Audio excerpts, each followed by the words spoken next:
sommes quittés sans savoir quel sujet nous allions étudier ce soir.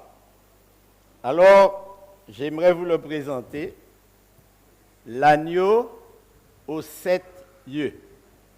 Je vous invite à vous lever pour prier.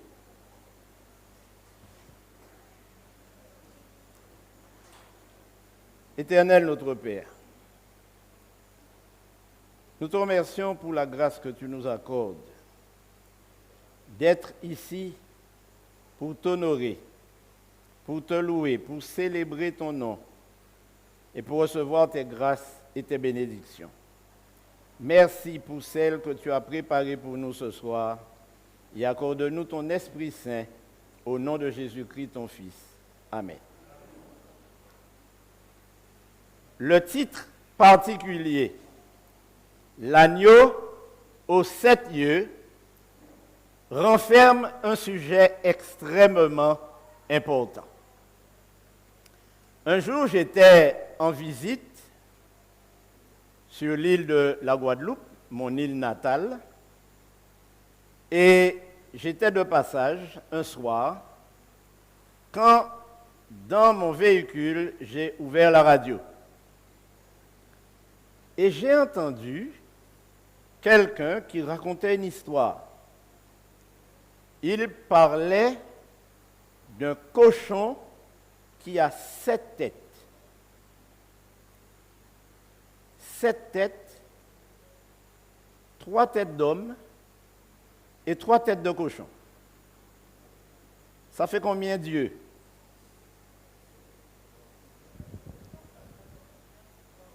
Combien d'yeux? 14. J'ai été très intéressé par l'histoire et j'ai écouté attentivement l'émission. Et l'animateur disait que c'est vrai, que ce cochon existe. Il a donné l'adresse et il dit, tous ceux qui veulent aller vérifier, vous pouvez aller voir. Le téléphone a sonné et quelqu'un a pris la parole en disant, je suis celui qui nourrit le cochon. Et c'est donc moi qui chaque jour apporte de la nourriture dans une grotte pour nourrir les 3 têtes d'hommes et les 3 têtes de cochon. Si vous ne me croyez pas, alors je vous donne rendez-vous à l'heure qui vous convient et je vous emmène le voir. Malheureusement, je prenais l'avion le lendemain, sans quoi je vous aurais amené cette photo. Mais ce soir, nous allons parler d'un phénomène étrange lui-même. Personne n'a encore vu un agneau avec 7 yeux. Dans le livre de l'Apocalypse, Jean assiste à une scène étrange et particulière. Et nous allons donc découvrir les acteurs de cette scène. En Apocalypse 5, verset 1er, nous lisons « Puis je vis dans la main droite de celui qui était assis sur le trône un livre écrit en dedans et en dehors, scellé de 7 sceaux. Et je vis un ange puissant qui criait d'une voix forte, « Qui est digne d'ouvrir le livre et d'en rompre les sceaux ?» Et au verset 3, « Et personne dans le ciel, ni sur la terre, ni sous la terre, ne put ouvrir le livre et le regarder. Et je pleurai beaucoup de ce que personne ne fut trouvé digne d'ouvrir le livre ni de le regarder. » Verset 5. Et l'un des vieillards me dit, « Ne pleure point. Voici le lion de la tribu de Juda, le rejeton de David, a vaincu pour ouvrir le livre et ses 7 sceaux. » Au verset 6, Jean nous dit, en décrivant la scène, « Et je vis au milieu du trône et des 4 êtres vivants, et au milieu des vieillards, un agneau qui était là comme immolé. Il avait 7 cornes et 7 yeux, qui sont les 7 esprits de Dieu envoyés par toute la terre. » une scène étrange, une scène bizarre. Et j'avoue qu'elle est si bizarre qu'il est difficile même de l'imaginer. Mais qui sont les personnages que nous voyons dans cette scène? Il y a d'abord quelqu'un qui est assis où? Sur un trône. Il a dans sa main un livre scellé de 7 sceaux. En plus, il y a autour de son trône 4 êtres vivants et 24 vieillards. Jean regarde et il voit quoi? Un agneau qui est là comme immolé. Et la description qu'il fait de cet agneau est étrange. Un agneau qui a combien de cornes? Combien? 7 cornes et il a 7 yeux. Jean nous dit que les cornes et les yeux représentent les 7 esprits de Dieu. Alors, que représente le livre en question, ce livre scellé? Qu'est-ce qu'il représente? Vous savez, dans cette histoire, il y a quelque chose de primordial et de particulier. Puisque lorsque Jean regarde, il voit un ange. Et cet ange pose une question. Et la question est, qui est digne d'ouvrir le livre et d'en rompre les sceaux? Le prophète Ézéchiel semble avoir eu une vision semblable. Si nous lisons Ézéchiel 2, verset 10, « Il le déploya devant moi et il était écrit en dedans et en dehors. Des lamentations, des plaintes et des gémissements étaient écrits. Il me dit, fils de l'homme, mange ce que tu trouves, mange ce rouleau et va, parle à la maison d'Israël. » J'ouvris la bouche et il me fit manger ce rouleau. Il me dit, fils de l'homme, nourris ton ventre, remplis tes entrailles de ce rouleau que je te donne. Je le mangeai et il fut dans ma bouche, doux comme du miel. Dans le Deutéronome, au chapitre 31 et au verset 26, nous avons encore une explication qui pourrait être accordée à la signification et à l'identification de ce livre. Au verset 26 du chapitre 31, « Prenez ce livre de la loi et mettez-le à côté de l'arche de l'alliance de l'Éternel votre Dieu, et il sera là comme témoin contre toi. Quand il s'assiera sur le trône de son royaume, il écrira pour lui dans un livre une copie de cette loi qu'il prendra auprès des sacrificateurs, les Lévites. » Il a été difficile jusqu'à présent pour les théologiens, les pasteurs, les biblistes, de dire exactement ce que représente le livre que Jean a vu dans les mains de celui qui est assis sur le trône. Mais comme c'est un livre scellé, il faudra attendre qu'il soit décellé pour savoir quel en est le contenu. Alors des théories ont été échafaudées, de nombreuses théories. Certaines personnes pensant que ce livre n'est rien d'autre que le livre de vie dans lequel sont inscrits les noms de ceux qui sont sauvés. D'autres, comme c'est mentionné dans le Deutéronome, ce livre pourrait être simplement le mandat ou le contrat ou la constitution de Dieu le liant à son peuple. Ce livre pourrait être aussi tout simplement un édit particulier de Dieu. Mais ce qui est important dans cette vision, c'est que une question est posée. Et que signifie la question de l'ange? Tout d'abord, pour bien comprendre le contexte de cette scène, qui est une scène très sérieuse, très particulière à laquelle Jean assiste, essayons de lire ensemble. En Philippiens 2, verset 8, un texte écrit par Paul qui nous donne des indications sur ce qui se passe au moment où Jean voit cette scène de l'agneau immolé. Il s'est humilié lui-même, se rendant obéissant jusqu'à la mort même, jusqu'à la mort de la croix, et ayant paru comme un simple homme, il s'est humilié lui-même, se rendant obéissant jusqu'à la mort même de la croix, afin qu'au nom de Jésus, tout genou fléchisse dans les cieux et sur la terre, et que toute langue confesse que Jésus-Christ est Seigneur à la gloire de Dieu le Père. Revenons à Apocalypse 5 pour comprendre les paroles de Paul maintenant. Car en réalité, la scène à laquelle nous assistons ressemble étrangement à une scène d'intronisation.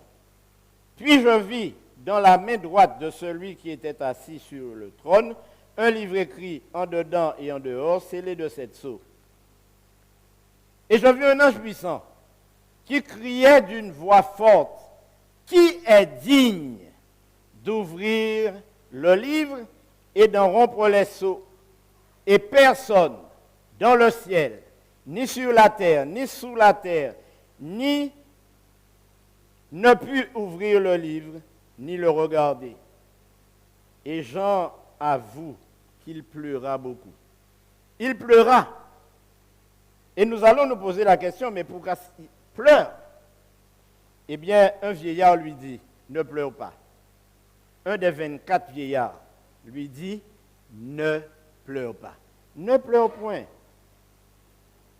Le lion de la tribu de Juda, le rejeton de David, a vaincu. Il a vaincu pour ouvrir le livre. Qui est ce lion de la tribu de Juda? C'est vous qui le dites. Parce que les Rastas disent que le lion de la tribu de Juda, c'est l'empereur Haïli Sélassié, qui est le descendant de Ménélik, le fils que Salomon aurait eu avec la reine de Saba. Je vous signale que Salomon était un noir, la reine de Saba aussi, mais Salomon est un noir spécial. Il était né roux dans sa famille. Il était un petit peu albinos. C'est pourquoi dans les descriptions que nous trouvons de Salomon, on le décrit avec des yeux bleus et des cheveux blancs. Mais dans la réalité, il n'était pas vraiment blanc. Il était noir. La reine de Saba, elle, était la reine d'Éthiopie. Elle est venue de très loin. À l'époque, la reine d'Éthiopie régnait aussi sur le Kenya, régnait sur le Soudan, régnait sur toute cette région. Car en réalité, l'Éthiopie que nous connaissons aujourd'hui est un découpage colonial, mais l'Éthiopie allait jusqu'au fleuve Congo, en Afrique centrale. Et c'est la raison pour laquelle j'ai eu l'occasion, dans l'une de mes prédications, d'oser dire que le pays de Canaan, c'est tout cela. Et que le jardin d'Éden se trouve en Afrique centrale. Bon, vous allez me dire, écoutez, mon pasteur, arrêtez de raconter des histoires. Ça, c'est vous qui avez inventé ça. Mais laissez-moi vous dire, mes amis, s'il y a une région fertile, riche, où il y a de l'or, toutes sortes de métaux, où il y a toutes sortes de richesses, c'est bien le bassin du Congo, c'est bien la région du Grand Lac. Et j'aimerais vous dire deux choses. Ce soir, quand Dieu a promis de ramener son peuple, il lui a promis de l'emmener dans un désert? Oui ou non? Non! Il a choisi le chemin du désert, mais il ne l'a pas emmené dans un désert. Il l'a emmené dans un pays où coule le lait et le miel. Avez-vous déjà vu un fleuve où il coule du lait? Si vous avez déjà vu cela et vous savez où, dites-le moi. Bon, moi, je n'aime pas trop boire du lait, mais je connais des gens qui ne peuvent pas s'en passer et ce serait un bon moyen pour eux d'aller s'abreuver gratuitement. Mais mes amis, dites-moi, s'il n'existe pas un fleuve où coule le lait, comment peut-on avoir du lait? Bon, je ne parle pas du lait maternel, hein. Je parle du lait. Eh bien, mes amis, pour avoir du lait, il faut du bétail. Et ce bétail doit pouvoir se nourrir dans de verts pâturages, pas dans un désert. Maintenant, vous avez déjà vu un robinet où vous pouvez récupérer du miel. Vous savez, pour avoir du miel, il faut accepter de se faire piquer par les abeilles. Ce n'est pas facile. Mais qu'est-ce que Dieu voulait dire à ses enfants? Qu'il allait les emmener dans un pays d'abondance.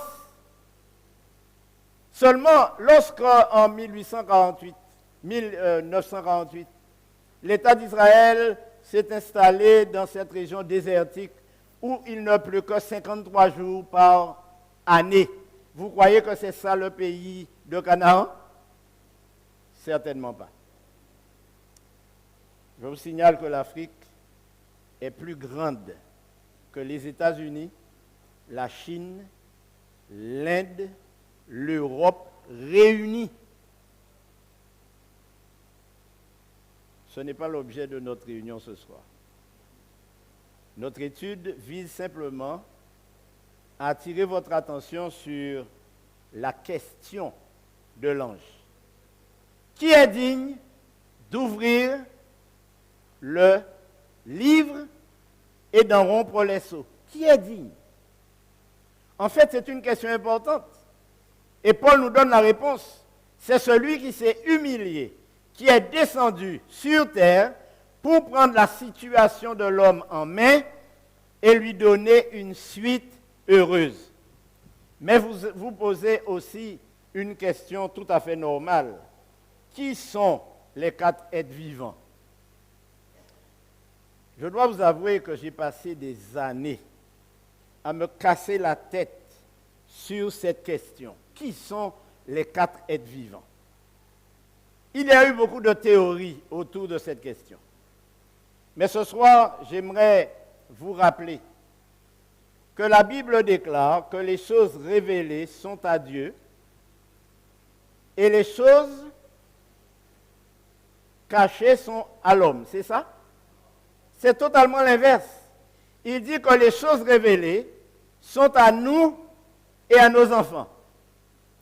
Et les choses cachées sont à Dieu. Et sur la base de cette déclaration, il serait bon d'étudier pour savoir si Dieu a révélé l'identité de ces 4 êtres vivants. Apocalypse 5, verset 6, Jean déclare, « Je vis au milieu du trône et des 4 êtres vivants, et au milieu des vieillards, un agneau qui était là comme immolé. Il avait 7 cornes et 7 yeux, qui sont les 7 esprits de Dieu.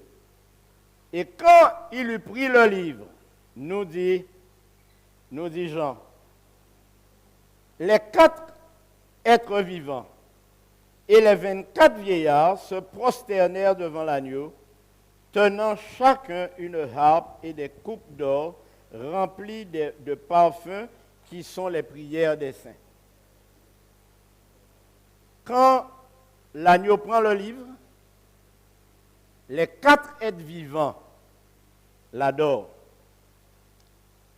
Si nous allons dans le livre du prophète Ésaïe, au chapitre 6 et au verset 2, nous découvrirons déjà une description qui nous met sur la voie. Pourquoi? Parce que la vision d'Apocalypse 5 est une vision du trône de Dieu. Et permettez-moi de vous poser une question. Combien de trônes Dieu a-t-il? À votre avis? Vous n'avez pas d'avis. Vous n'êtes pas vivant non plus. Les 4 êtres sont vivants, mais pas vous. À votre avis, combien de trônes Dieu possède-t-il? Un trône. qu'est-ce qu'il ferait avec deux trônes?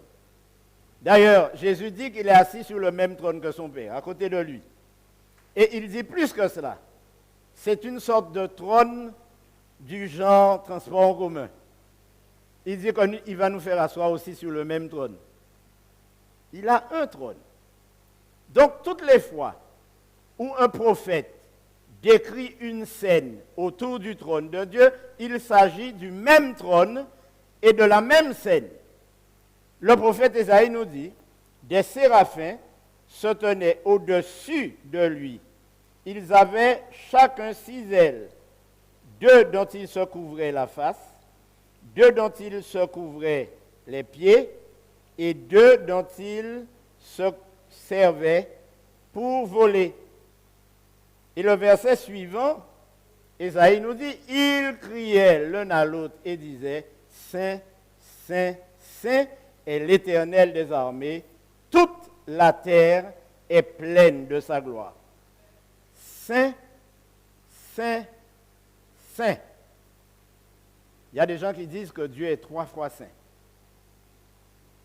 Vous le croyez ou pas? Oui? Oh mes amis, si Dieu est seulement 3 fois saint, Dieu n'est pas saint. Dieu est 1000 fois saint. Dieu est saint tout simplement. Mais cette référence à Dieu 3 fois saint, je suppose, c'est une supposition, que lorsque les séraphins qui sont autour du trône se tournent vers le Père, ils disent Saint. Quand ils se tournent vers Jésus, ils disent Saint.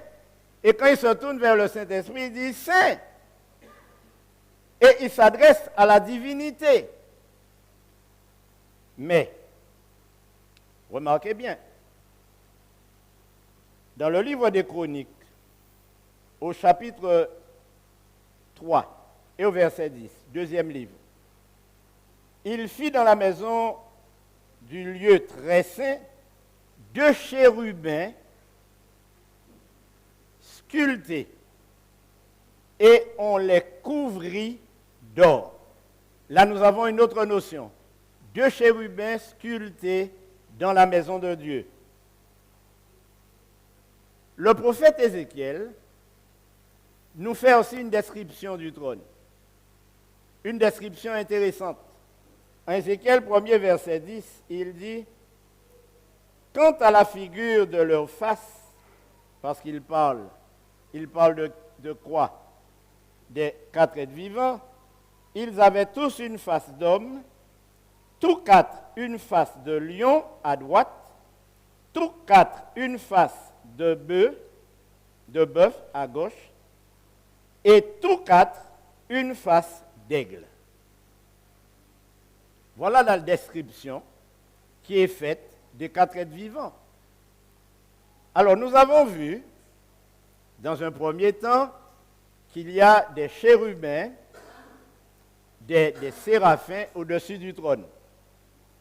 Mais il y a aussi des chérubins qui sont sculptés sur le propitiatoire de l'arche et qui représentent le trône de Dieu. Le prophète Ézéchiel nous dit qu'il y a 4 êtres vivants qui ont chacun 4 faces. Vous avez noté cela? Une face d'homme, une face de bœuf, une face de lion et une face d'aigle. Ils n'ont pas 4 têtes. Alors je me suis posé la question et je vous la pose aussi. Combien de faces avez-vous?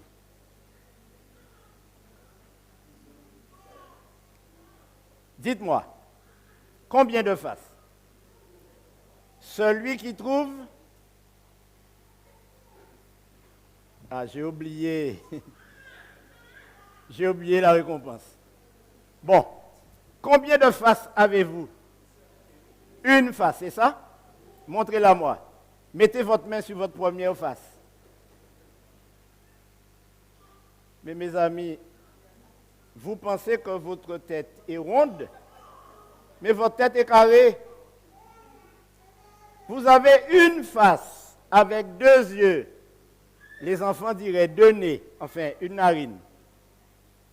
2 narines, et un nez, et une bouche. Mais sur la face de droite, vous avez quoi? Une oreille, tandis que sur la face de droite des chérubins, il y a 2 yeux et une bouche. Et 2 yeux de lion et une gueule de lion. Ézéchiel nous dit que sur l'autre face, il y a une face de bœuf, avec 2 yeux et une bouche de bœuf. Et derrière, il y a encore une face avec 2 yeux d'aigle et un bec. Vous n'y aviez pas pensé, n'est-ce pas? Qu'est-ce que tout cela représente? Le prophète Ézéchiel nous dit que ces 4 animaux, puisqu'il les présente comme des animaux, qu'il a vus près du fleuve du Kébar, en regardant le trône de Dieu, c'était des chérubins. Donc les 4 êtres vivants sont 4 chérubins, avec 4 faces chacun. Et c'est la raison pour laquelle, dans la description, il est dit qu'ils ont des yeux partout. Maintenant, mes amis, combien de chérubins existent-ils? Est-ce que quelqu'un peut répondre à cette question? Cette fois, laissez-moi voir si j'ai... Non. Combien de chérubins existent-ils? Qui a la bonne réponse? Osez répondre. Il y en a 5. Il y en a 5. Et il y a un 6e qui a remplacé le 4e qui est déchu. La Bible ne dit-elle pas que Satan était un chérubin protecteur? Il faisait partie des 4 autour du trône. Mais lorsqu'il a quitté le trône, il a été remplacé. Et il a été remplacé par l'ange Gabriel. Donc ça fait combien de chérubins? Combien? Ça fait 5. Il y en a un qui est déchu et qui nous embête. Alors qu'il est un chérubin protecteur, il est maintenant devenu un chérubin attaquant, dangereux, qu'il rôde comme un lion rugissant. C'est pourquoi il est beau. C'est un bel ange. N'allez pas dire aux gens que Satan est noir, parce que c'est grave. Qu'il a une longue queue, qu'il a 2 cornes, et qu'il a des yeux brillants, rouges, avec une fourche, prêt à rôtir les enfants de Dieu. Ce n'est pas vrai. La Bible nous dit qu'il a été corrompu par quoi? Par sa beauté. La question suivante est importante. Maintenant, nous savons que les 4 êtres vivants que Jean a vus, ce sont des chérubins. Quelles sont les caractéristiques, par contre, des 24 vieillards qui se trouvent autour du trône? En Apocalypse 4, verset 4, il est dit, « Autour du trône, je vis 24 trônes, et sur ces trônes, 24 vieillards assis, revêtus de vêtements blancs, et sur leurs têtes, des couronnes d'or. » Qui sont les 24 vieillards? Il y a beaucoup de théories aussi. On sait qu'en Israël, il y avait 24 classes de prêtres et de sacrificateurs. Mais le nombre 24, c'est 2 fois 12. Donc certains théologiens ne se sont pas gênés pour dire que les 24 vieillards représentent les 12 tribus d'Israël et les 12 apôtres de Jésus. Jean nous dit que ces 24 vieillards sont couronnés. Ce sont donc des princes. Mais Jésus nous dit aussi qu'il fera de nous des princes. Ils sont assis sur des trônes, donc ils sont dans une position d'autorité et revêtus d'une robe blanche. ces 24 vieillards sont devant le trône et autour du trône. Et en même temps que les 4 êtres vivants, ils adorent l'agneau. Alors, une dernière théorie qui a circulé pendant des années voudrait que les 24 vieillards soient des représentants des personnes ressuscitées depuis que la terre existe, parmi lesquelles se trouve se trouve Enoch, Moïse, Élie, etc. Pourquoi pas? Certains disent qu'il s'agit de personnes qui sont montées avec Jésus le jour de sa résurrection. Personnellement, je ne sais pas qui ils sont. Mais tout ce que je sais, c'est qu'ils sont autour du trône et représentent l'humanité rachetée par le sang de Jésus. Et c'est un symbole qui veut nous donner l'assurance du salut, l'assurance de la résurrection. Et devant le trône, quand l'agneau prend le livre, que font les 24 vieillards? Ils se prosternèrent devant l'agneau. Seulement, ce sont aussi des musiciens, parce qu'ils ont une harpe et des coupes d'or. Et devant le trône, en adorant l'agneau, ils chantent. C'est une chorale. Vous savez, nous aimons les chorales, n'est-ce pas? C'est une chose extraordinaire. Ils chantent, et ils chantent un cantique nouveau. Alors, que se passe-t-il vraiment quand l'agneau prend le livre? Et c'est là que j'aimerais attirer votre attention sur le verset que nous venons de lire et sur les versets suivants.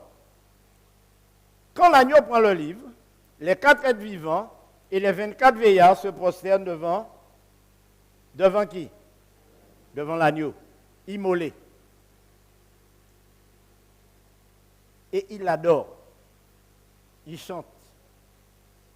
Seulement, ils chantent un cantique nouveau en disant: tu es digne de prendre le livre et d'en ouvrir les sceaux, car tu as été immolé et tu as racheté pour Dieu par ton sang des hommes de toute tribu, de toute langue, de tout peuple et de toute nation. Tu as fait d'eux un royaume et des sacrificateurs pour notre Dieu, et ils régneront sur la terre. Quelles sont les paroles du cantique? Tu es digne d'ouvrir le livre parce que tu as été immolé. Et tu as été immolé pour racheter les hommes de toute tribu, de toute nation et de tout peuple, pour en faire un royaume. Comprenez, chers amis, que cette scène est vraiment une scène d'intronisation. Car l'agneau au milieu du trône reçoit les honneurs. Et le cantique dit: tu es digne d'ouvrir le livre. Alors pourquoi l'agneau peut-il prendre le livre? Pour quelle raison? L'un des vieillards me dit: ne pleure point, car l'agneau que tu vois là, c'est un lion. C'est le lion de la tribu de Juda. C'est le fils de David, né de la descendance d'Obed,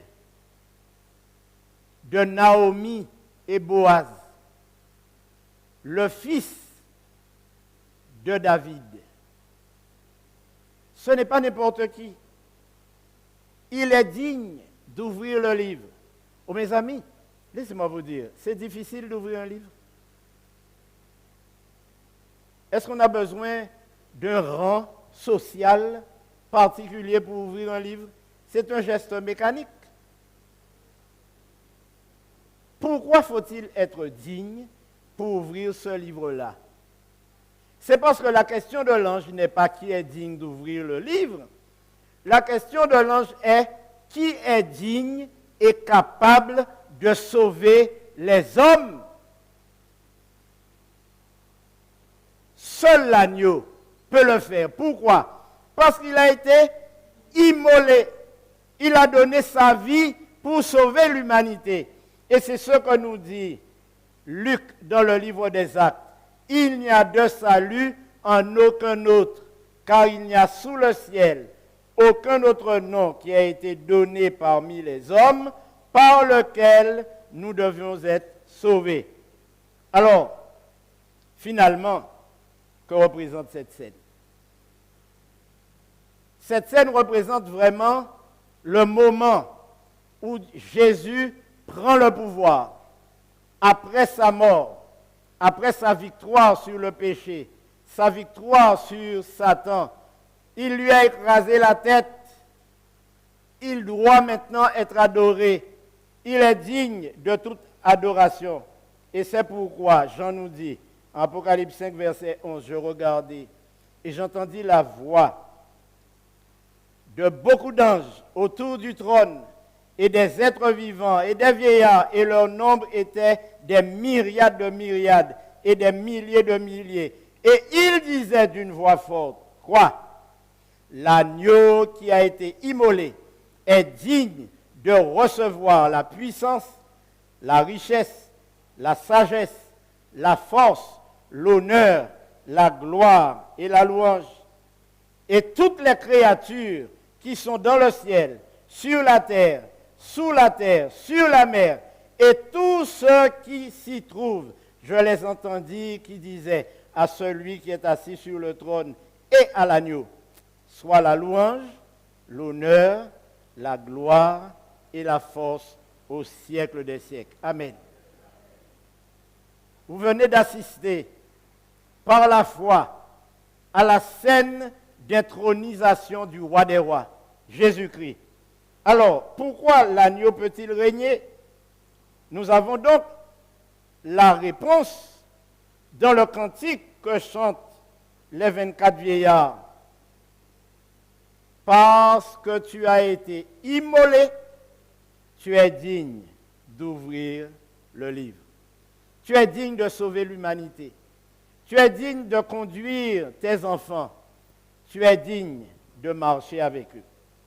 Mais, j'aimerais attirer votre attention sur le verset 10. Le verset 10 nous dit, « Tu as fait d'eux un royaume et des sacrificateurs pour notre Dieu, et ils régneront sur la terre. » Savez-vous que Jésus-Christ lui-même a déclaré que le monde est sous la puissance de qui? Donc, si le monde est sous la puissance du malin, le roi du monde, c'est qui? C'est le malin. Et les sujets de son royaume sont les hommes qui vivent sur la terre. Lorsque Adam et Ève ont péché, ils ont cédé à Satan leur prérogative de prince sur cette terre. Et Satan est devenu le prince de ce monde. C'est Jésus même qui le dit. Il a fallu que Jésus vînt pour créer un nouveau royaume. Et c'est pourquoi Jean nous dit, tu as fait d'eux, par ton sang, un royaume. Aujourd'hui, le royaume de Dieu existe sur terre. Le savez-vous? Il existe sur terre et il est composé de qui? Des rachetés de toute tribu, de toute langue, de tout peuple, et il a fait de ceux-là des sacrificateurs. Oh mes amis, si nous croyons que nous avons été rachetés par le sang de Jésus, nous sommes tous membres de son royaume. Et nous sommes en même temps ses sacrificateurs. C'est la raison pour laquelle les sacrificateurs en Israël ne buvaient pas d'alcool. Il leur était interdit de boire des liqueurs. Et si aujourd'hui, je me considère comme un sacrificateur dans le royaume de Dieu, Pasteur Capricorne, qu'est-ce que je ne dois pas faire? Je ne dois pas boire de l'alcool. Ce n'est pas une affaire de je suis adventiste, je ne bois pas de l'alcool. Si je ne le bois pas en public, je le bois en cachette. C'est possible. Mais si je crois que je suis un sacrificateur du royaume de Dieu, il y a des choses que je faisais et que je ne dois plus faire. Je ne bois pas d'alcool. Les femmes des autres, ça les regarde. Je ne me permets pas d'aller passer toute la nuit en train de gesticuler et revenir au travail fatigué parce que je me suis amusé. Je vais dans mon lit et je fais ce qu'on doit faire dans un lit. Si je suis seul, je sais ce que je dois faire. Si je suis avec ma femme, je sais ce que je dois faire. Mais à un certain moment, il faut dormir. Parce que le lit est fait pour dormir.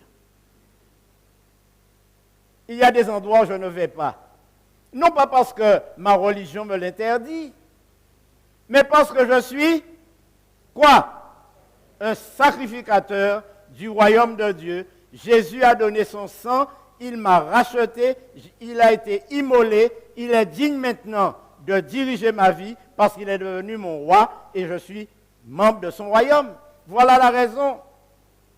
C'est pourquoi lorsque Jean vit Jésus arriver, il déclara, voici l'agneau de Dieu qui ôte les péchés du monde. Savez-vous que Jésus a un défi à relever? Et savez-vous que Jésus a lancé aussi un défi? L'agneau doit relever un défi. Et en quoi consiste le défi? Tu as fait d'eux un royaume et des sacrificateurs. Et ils régneront où? Sur la terre. Vous voulez aller régner au ciel, c'est ça? C'est au ciel que vous voulez régner? Non, sur la terre. Le moment viendra où Jésus installera définitivement son royaume sur la terre. Pour l'instant, nous sommes un royaume spirituel et fictif, dans la mesure où notre roi est au ciel et le monde est sous la puissance du malin. Mais son royaume existe et il le dit. Maintenant, il ne faut pas confondre le royaume des cieux et le royaume de Dieu. Nous faisons partie du royaume de Dieu. Et bientôt, nous ferons partie du royaume des cieux. Alors, un jour, un homme du nom de Nicodème était tellement soucieux de savoir comment faire partie du royaume de Dieu. Il alla voir Jésus de nuit et il lui posa la question, « Dis-moi ce que tu fais, pourquoi tu le fais et qui te dit de le faire ?» Jésus lui répond, « En vérité, je te le dis, si un homme ne naît d'eau et d'esprit, il ne peut.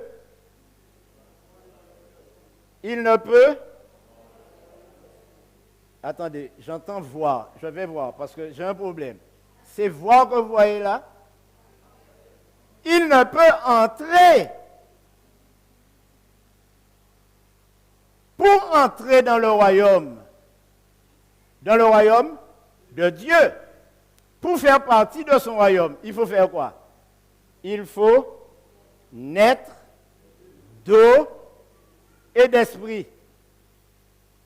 Vous avez déjà assisté à un accouchement? Peut-être. Mais tout le monde sait que lorsque la femme est prête à donner naissance à un nouveau bébé, que ce soit le premier ou un autre, il faut quoi? Il faut qu'elle passe par un chemin bien précis. Le chemin des eaux. La perte des eaux.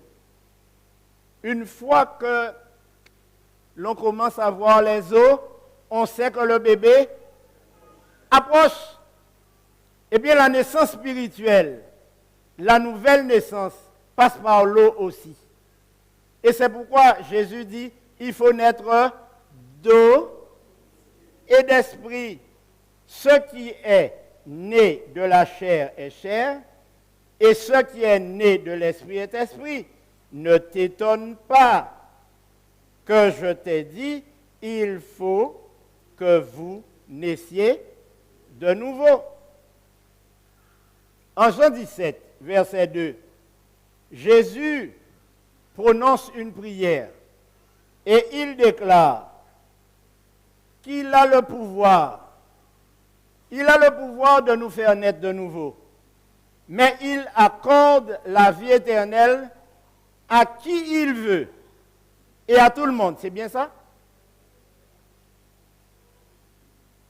Il accorde la vie éternelle à ceux que le Père lui a donnés, à ceux que le Père a appelés et qui ont répondu à l'appel. C'est pourquoi, Père, dans sa prière, il dit, Père, je veux que là où je suis, ce que tu m'as donné soit aussi avec moi, afin qu'ils voient ma gloire, la gloire que tu m'as donnée, parce que tu m'as aimé avant la fondation du monde.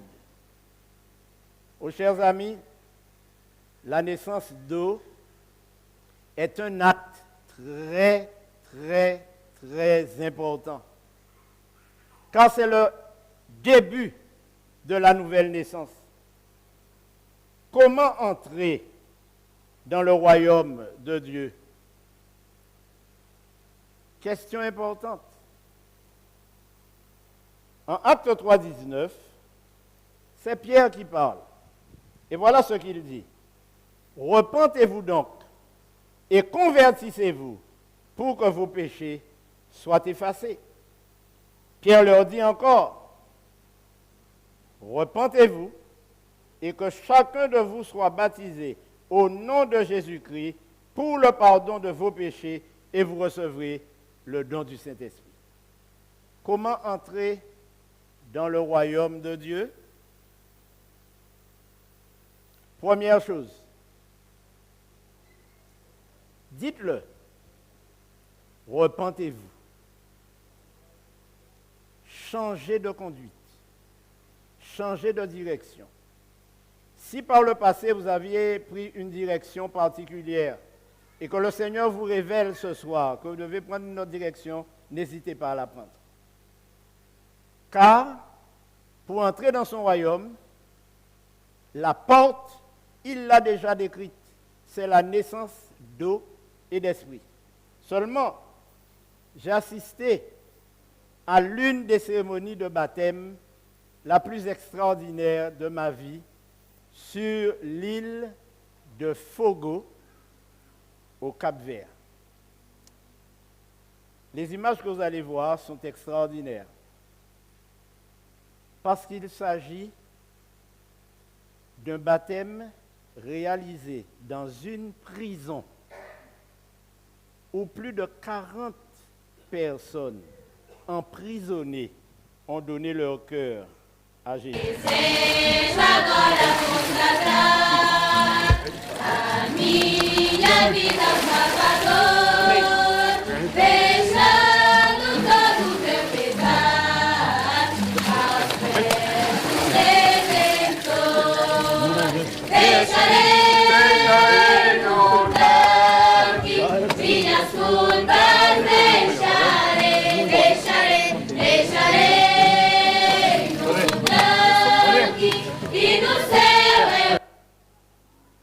Je sais que vous aviez envie d'écouter tout le chant, n'est-ce pas? En portugais et en créole portugais. Ces jeunes prisonniers ont décidé de changer de vie, ont décidé de donner à leur vie une autre direction. Et quoi qu'emprisonnés, certains n'ayant peut-être même pas l'espérance d'être libérés, même en prison, même dans le couloir de la mort, ils sont vivants pour Dieu et membres de son royaume. Vous pouvez faire la même chose. Si vous vous sentez prisonnier de votre vie, prisonnier de vos problèmes, prisonnier et esclave du péché, alors donnez votre vie à Jésus et vous connaîtrez la délivrance.